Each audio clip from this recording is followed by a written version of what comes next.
coming up, what to do when a FWB, a friend with benefits, catches feelings for you. We talk about this right now on Depraved and Debaucherous. Thanks for listening in. I'm King of Podcasts. And if you haven't done so, please make sure to go ahead and reach out to Apple Podcasts and Spotify if you subscribe to the show there. And please do rate and review this show. I would really appreciate that greatly. Let's get into it. DrNerdLove.com writes this story. The question is, should I tell my friend with benefits, I don't want a relationship with them? So here's what the doc is being asked. So I have this FWB I've been friends with since we were about 12. We're now 33 and 34 years old, respectively. Now, we've been friends with benefits for 2 years now. They had a crush on me and wanted to date back in high school, but I was a lot shallower back then and friend zoned them. We grew up, I went off to college, then stayed home. I got married and divorced. We drifted in and out of contact for years. I moved back, we were connected, and boom. Thing is, I know this person has always seen me as the love of their life and would really like to be officially dating, even married. I don't feel like I'm taking advantage of them because we're both open about what we want and what we can give, and they would rather be FWBs than just plain friends. What I'm not sure about is whether or not I should tell them the reason I don't want a relationship with them. I'm not as shallow as I used to be, and I could see myself settling down with them if it wasn't for this thing that got really big during the period I was living out of state and making my first failed attempt at adult life. Okay. I will say this. What made you decide to go ahead and get together with someone after all this time that you friend zoned? That's not good. And I don't know if I'd want to go ahead and, you finally gave the concession, the consolation prize to this person. And you've given them the hope that they could get together with you after all. And then you're willing also to be shallow. You're willing to go ahead and see yourself settling down with them. That doesn't make any sense to me. Why would you want to go ahead and friend someone and you've denied them all this time when there's a reason why you friend zone them? You never were that serious a relationship with them. If you were willing to go and put yourself there now, and now you're willing to go ahead and kind of friend zone them a second time, what does it say? I mean, it's a commitment issue. But then also, if you don't have the commitment with them and you don't want to be committed with them, why would you go and put yourself in that spot anyway? Because of the fact that you're going out with someone out of pity, basically. And I would never want to be that. And I'm glad I never was. Like, I've been friend zoned many times, and I'm really happy I never got to the point where I got connected with somebody else. And remember, they connected with each other after all this time. So this person stayed connected, always had to hope that maybe something would actually happen to connect with them.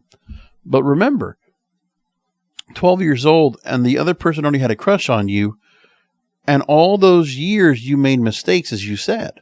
And all those years, that person missed out on being with you.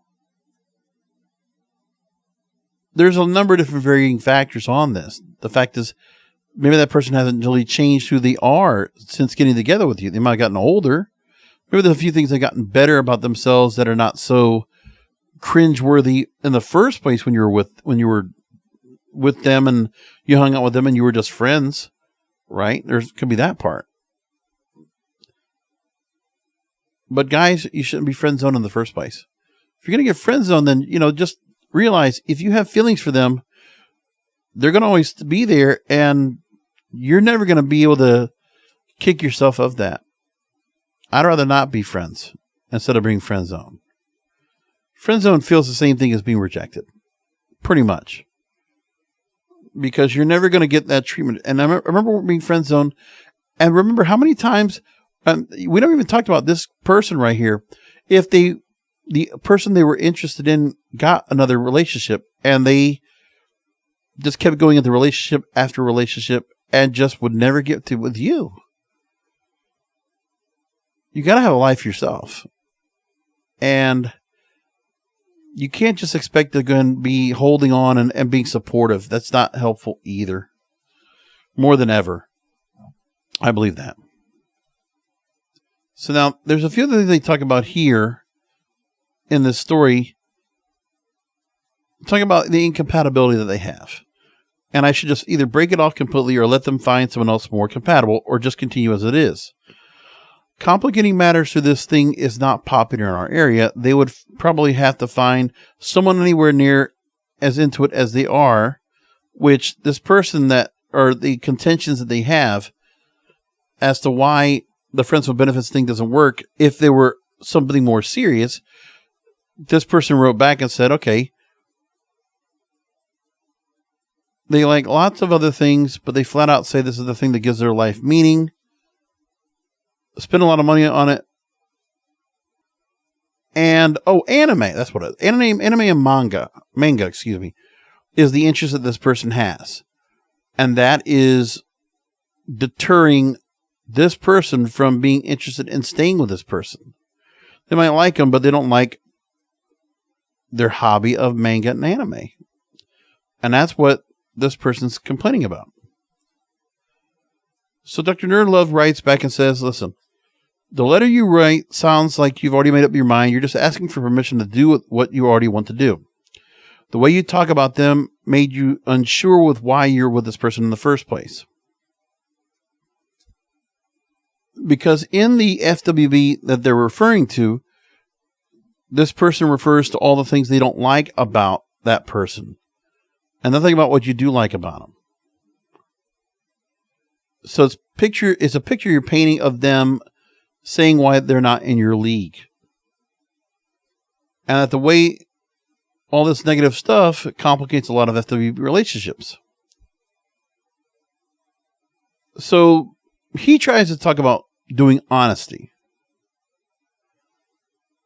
But he says this, you're painting a picture of someone who, going by your description, should be living a sad, empty life of quiet desperation, and only your presence in their life is keeping their existence from being completely meaningless.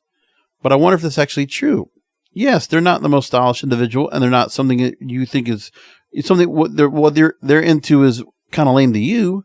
They aren't as worldly or experienced or as well-traveled as you, but it doesn't necessarily mean that they're not happy or that their life isn't fulfilling and full of meaning and satisfaction for them.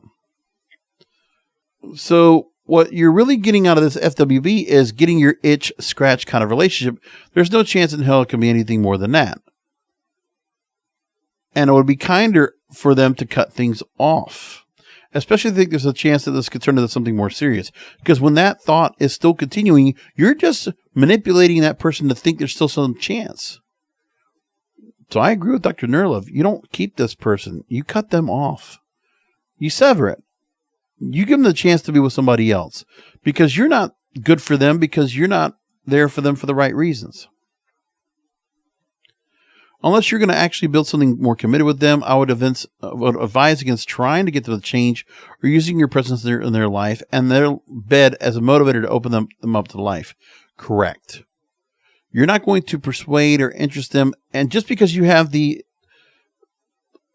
thought process that, oh, well, this person's into me, maybe they'll just change for me. No, they're into you, but they don't need to be changing who they are for you, because that's not even being sincere about it.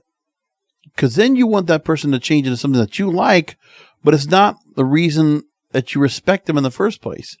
That what relationship or what commitment can you have if you're trying to change somebody that's somebody that is something that you want them to be, but it's not who they are, which is hypocritical in all different facets. So you gave them the chance to go and have sex with you. Good for you, but cut them off.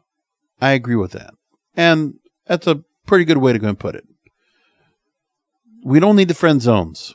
We need to cut those off altogether. And I hope a lot of you guys out there realize you need to do that with the girls that put you in a friend zone. Cut them off completely. It's going to be healthier for you. And you should continue to go in and get rejected and then not falling back on someone that you think you might have a chance with. There are plenty of other girls that will not friend zone you. So do that. And find somebody that is going to want to be with you. We understand the chase is there, and sometimes you just want to be with someone that you feel like just because they're unattainable makes them more attractive to you. Well, just because it's that way doesn't mean it's going to be any good once you grab them. And you might get them like this person got FWB'd. That doesn't matter. So you got the conquest. You didn't conquer anything. Because you'll realize once you get the conquest, it meant nothing. And that's what it should be. But we all don't know that yet.